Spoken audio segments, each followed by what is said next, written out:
जय गुरुदेव। आज बड़े सौभाग्य का दिन है। एक तो मालिक की असीम दया देखो, जो बच्ची ने इस घर में जन्म लिया है, आज उस बच्ची का यानी वर्षगांठ जन्मदिन मनाया जा रहा है। वो कितनी पुण्यात्मा है। वो बच्ची ऐसे नहीं होता धर्म प्रेमियों, तो कोई पूर्व जन्म के संस्कार और जितने भी हमारे सत्संगी गुरु भाई बहन जिन्होंने गुरु महाराज का सानिध्य लिया और जिनकी सांसों की कुंजी खत्म हो गई, वो पुनः सत्संगियों के घर में और बच्ची और बच्चे के रूप में आ रहे हैं। वो कहीं जाने वाले नहीं है, क्योंकि वो तो शत्रु देखकर जाएंगे। जिन्होंने गुरु महाराज ने वैसे तो ये कहा, अरे बच्चे बच्चियों देखते तो सड़क बनाने वाले और होंगे और उस पर चलने वाले, लेकिन दूसरे नहीं। वो धर्म प्रेमियों नहीं, पुण्यात्माएं जो टाट वाले सादा हमारे भाई बहन जो यानी जिनकी सांसों की पूंजी खत्म हो गई और वो पूरे मनुष्य शरीर में उनकी आत्मा यानी सत्संगी प्रेमियों के घर में आ रही है। जो बच्ची हमारे भाई साहब लेकर गोदी में घूम रहे हैं, ये 1 वर्ष की हो गई।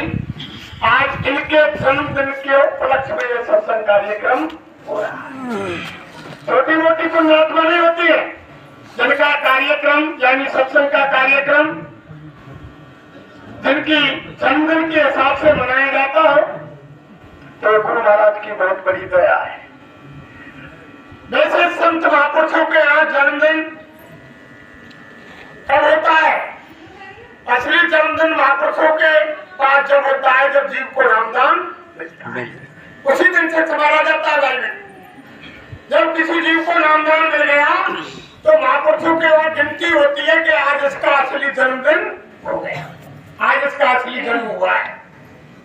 नामदान मिलता है तब, क्योंकि तब से तो अज्ञान में थे।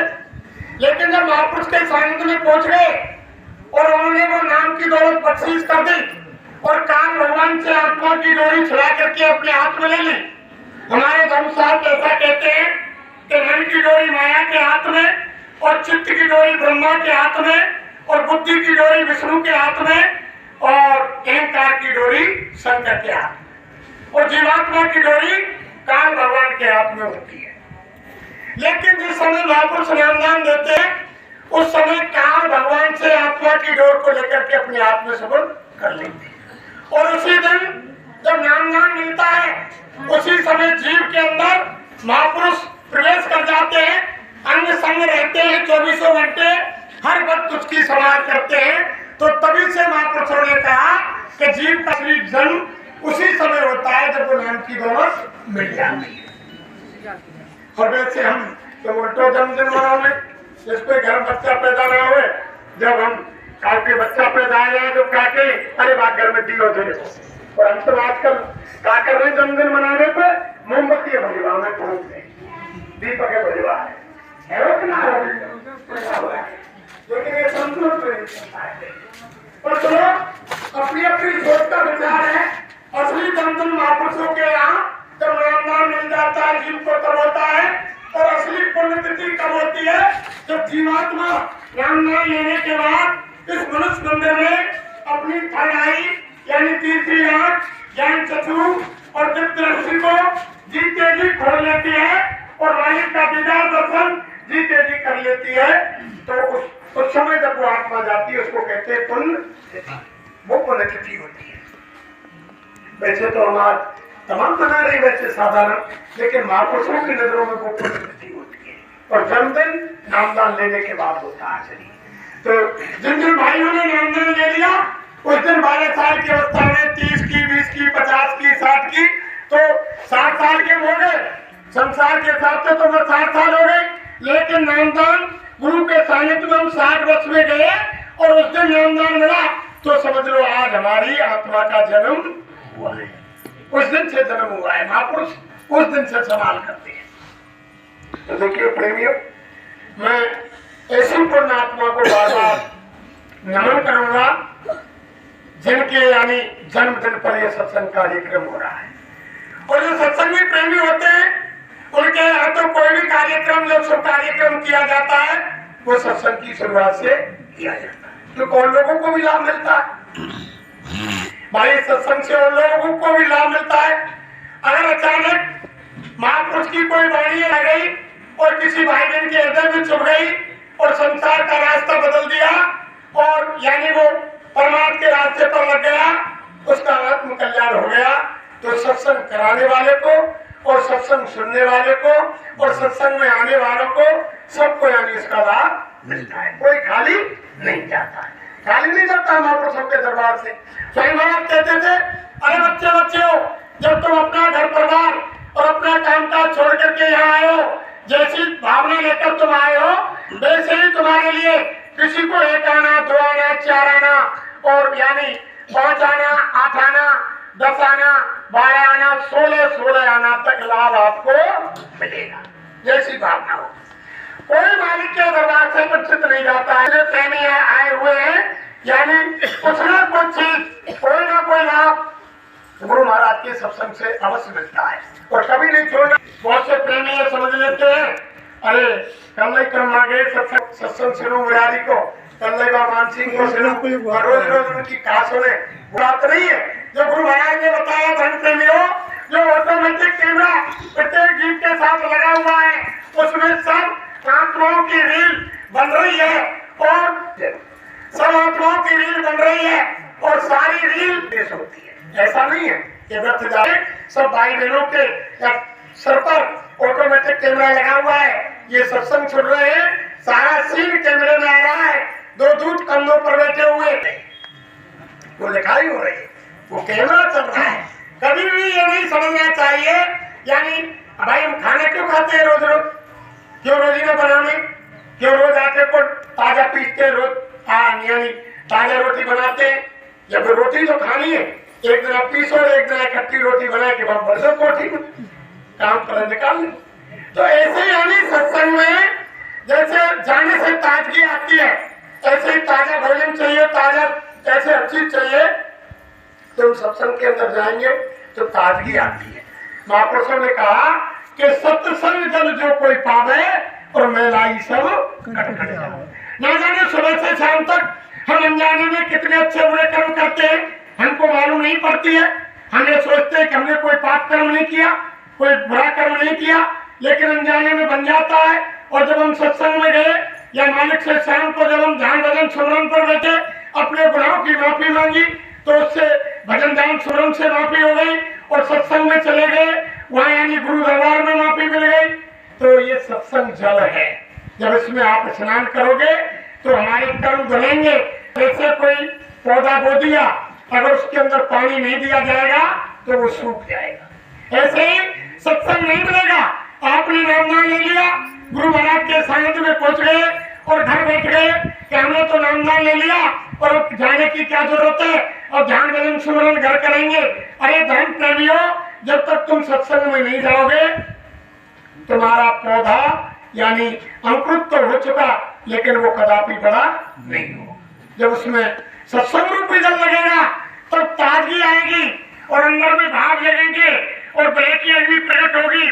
सत्संग में बहुत से ऐसे मालिक के वचन आ जाते हैं जिससे जीवात्मा को ताजगी आती है, मालिक के भजन की तरफ मुड़ती है। ये तो जन्म जन्मांतरों से यानी आत्मा सोई हुई है धर्म प्रेमियों, इसे मनुष्य शरीर में कोई होश नहीं। इसको होश कब आता है? इसके ऊपर तो मन राज कर रहा है, आत्मा के ऊपर। आत्मा इस मनुष्य मंदिर में बेहोश पड़ी हुई और मन राज करता है। मन जैसा कहता है यानी वो करवाता है। मन में कोई ताकत नहीं, मन जड़ है, आत्मा चेतन है, लेकिन आत्मा की शक्ति का शोषण मन ने कर लिया।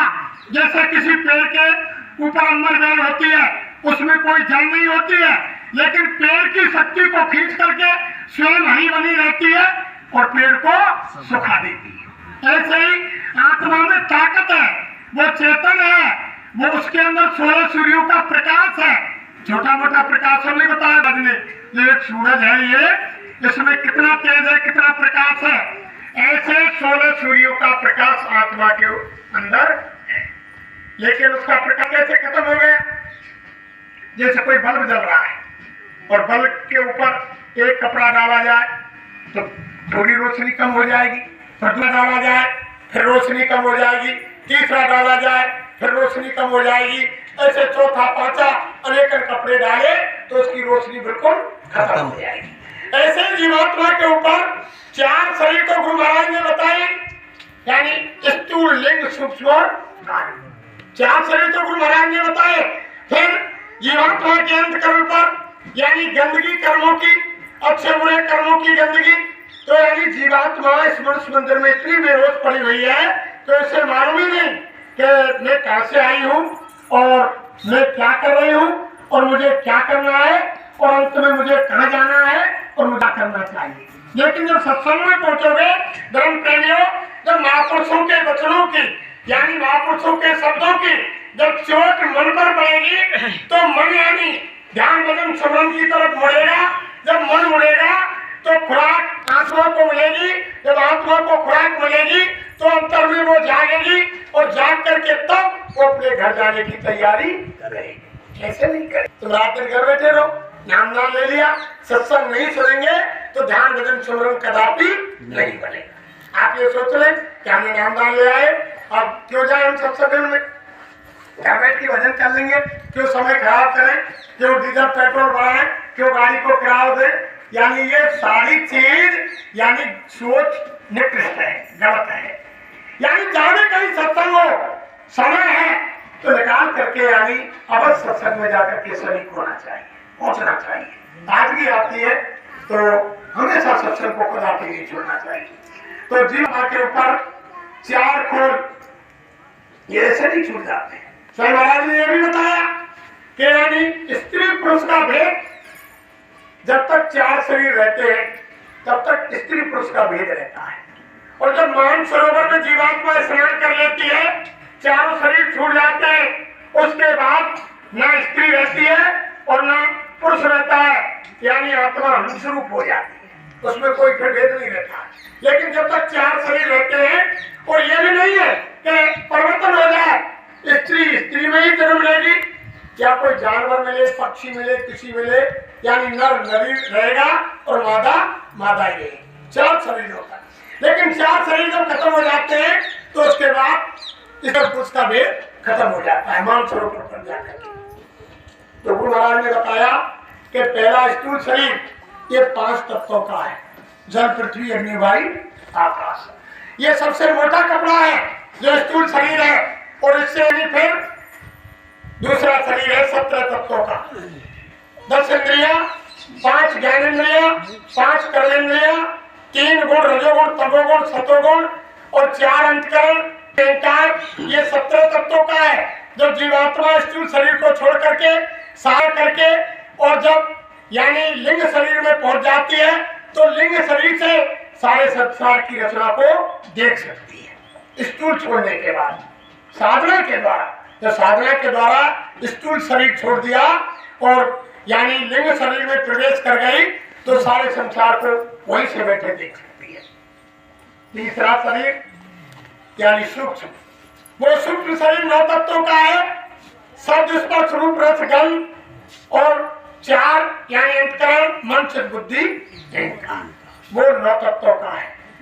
यानी लिंग शरीर को छोड़ करके साधना के द्वारा और जब सूक्ष्म शरीर में आत्मा प्रवेश कर जाती है तो नीचे के यानी ब्रह्म का लोक और सारी रचना को, सारे संसार को आत्मा वहीं से देख लेती है कि क्या हो रहा है।